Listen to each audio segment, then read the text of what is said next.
Bonjour à tous. Eh bien voilà, pour faire suite à ma précédente vidéo qui parlait de déterminer le juste prix de votre bien, j'ai de nouveau un petit schéma qui résume bien la situation par rapport justement à la présentation des 3 premiers mois avec l'effet de nouveauté sur le marché et surtout la période d'usure du bien qui arrive assez vite.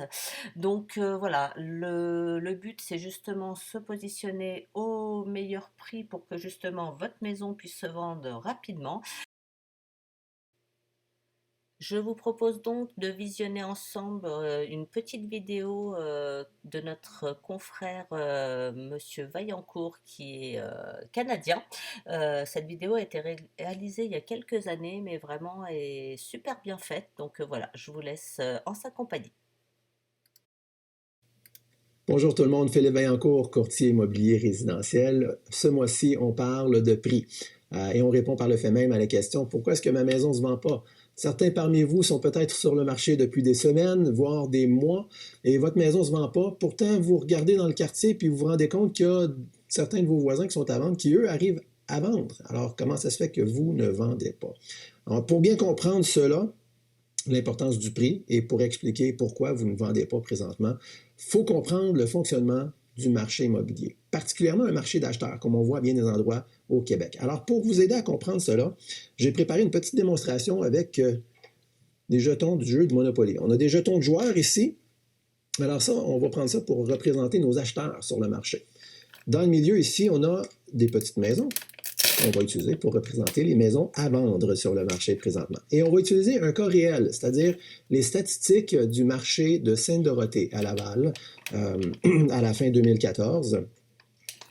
Et puis, de cette façon-là, on va voir vraiment comment est-ce que le marché évolue et l'importance des prix. Alors, tout d'abord, ce qu'il faut comprendre, c'est qu'en vente présentement à Laval, en fait à Sainte-Dorothée particulièrement, on a 289 maisons à vendre sur le marché. Alors, si vous êtes sur le marché à Sainte-Dorothée présentement, vous avez 288 compétiteurs qu'on représente par 29 maisons. Je n'avais pas 289 maisons de Monopoly, alors on divise par 10. 29 maisons de Monopoly.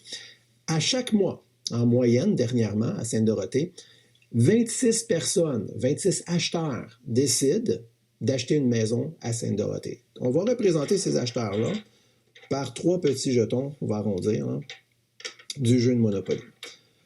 Alors, 26 acheteurs à Sainte-Dorothée achètent 26 maisons, naturellement, à chaque mois à Sainte-Dorothée, parmi les 289 qui sont à vendre. Alors, admettons qu'on est au 1er janvier.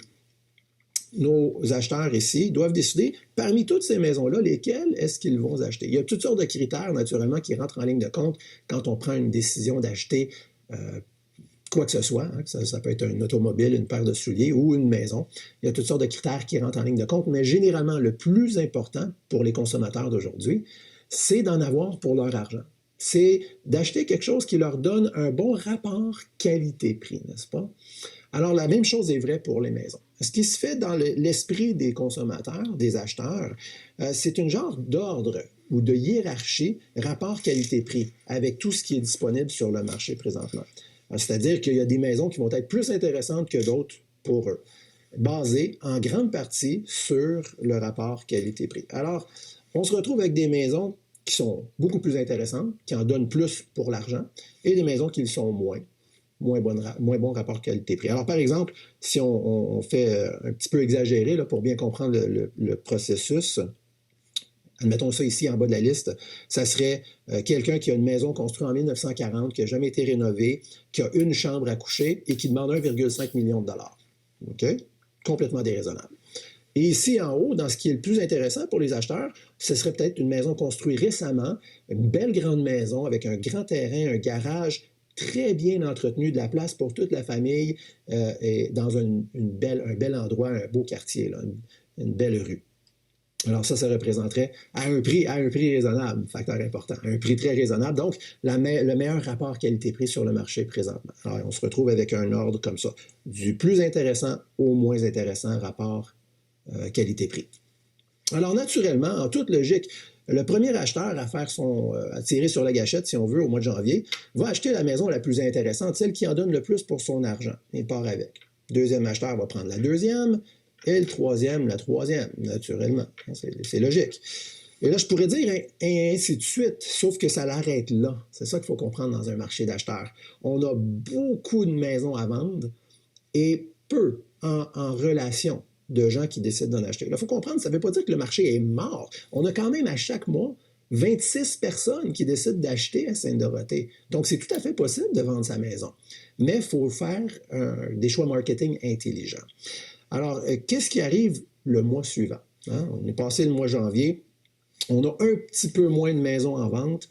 Nos acheteurs qui étaient là, ils ont fait leur choix. Bien, il y a 26 nouveaux acheteurs qui se présentent. C'est les statistiques présentement, c'est une moyenne.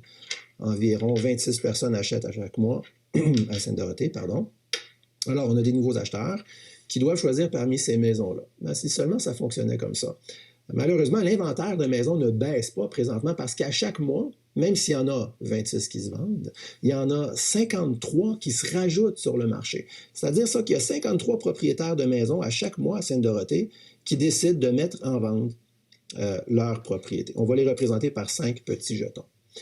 Mais là, ce qu'il faut se demander, c'est ces gens-là qui se rajoutent au marché qui est déjà existant, là, où est-ce qu'ils se positionnent, eux, hein, pour ce qui est du rapport qualité-prix? Bien, la majorité, on va les représenter par 3, sont bien conseillés par leur courtier immobilier, vont faire un choix intelligent et vont se positionner de façon à vendre leur maison dans un délai raisonnable, donc en offrant un des meilleurs rapports qualité-prix sur le marché. Il y en a peut-être un dans le lot qui lui dit « Moi, mais moi, je suis vraiment pas pressé de vendre. Je veux être sûr d'avoir un maximum pour ma maison. Je vais me positionner ici. Je vais demander plus cher en espérant pouvoir rattraper quelqu'un qui soit prêt à payer plus cher pour ma maison. » Puis il se dit peut-être « Je ne suis pas déraisonnable comme le gars qui demande 1,5 million pour sa vieille maison, là, quand même. Je ne suis pas si pire que ça. Je suis ici, là. Je suis dans le milieu du lot. » Et là, on a peut-être un individu qui se rajoute sur le marché qui est complètement déconnecté du marché actuel, de la valeur de sa maison, qui n'écoute pas les conseils de son courtier immobilier, puis il va se positionner ici de façon tout à fait pas intéressante pour les acheteurs. Alors, deuxième mois de février, quelles maisons vont se vendre? Naturellement, les maisons les plus intéressantes, point de vue rapport qualité-prix. Et celles-là partent. Et c'est comme ça de mois en mois sur le marché. Et vous allez constater, là, avec les chiffres qu'on a utilisés, qu'à chaque mois, à Sainte-Dorothée, il y a plus de maisons sur le marché. L'inventaire augmente. Donc, le rapport de force entre les acheteurs et les vendeurs est continuellement en train d'augmenter en faveur des acheteurs.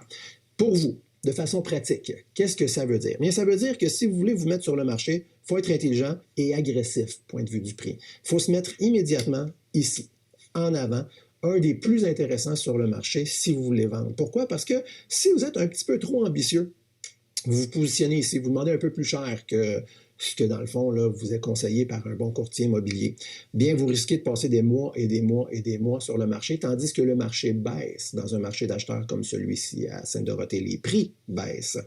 Alors, peu importe où vous êtes situé, peut-être que vous êtes déjà sur le marché. Et là, vous vous rendez compte avec ce petit vidéo de M. Vaillancourt que « Ouh, je ne suis pas bien positionné, c'est pour ça que ma maison ne se vend pas. Il faudrait faire quelque chose, une baisse de prix. » Ce qu'il faut comprendre, c'est qu'on ne veut pas passer d'ici à là ou de là à là. On veut passer, peu importe où ce qu'on est, d'ici à là. On veut offrir et on doit offrir une valeur claire pour les acheteurs. Il faut que ça soit clair que c'est nous qui avons le meilleur rapport qualité-prix sur le marché. Sans ça, on ne vendra pas dans un marché comme celui qu'on retrouve à Sainte-Dorothée. Alors, j'espère que cette information vous a été utile. Si vous avez d'autres questions sur l'état du marché, les statistiques dans votre coin, donnez-moi un coup de fil. Philippe Vaillancourt, 450-314-1992. Merci.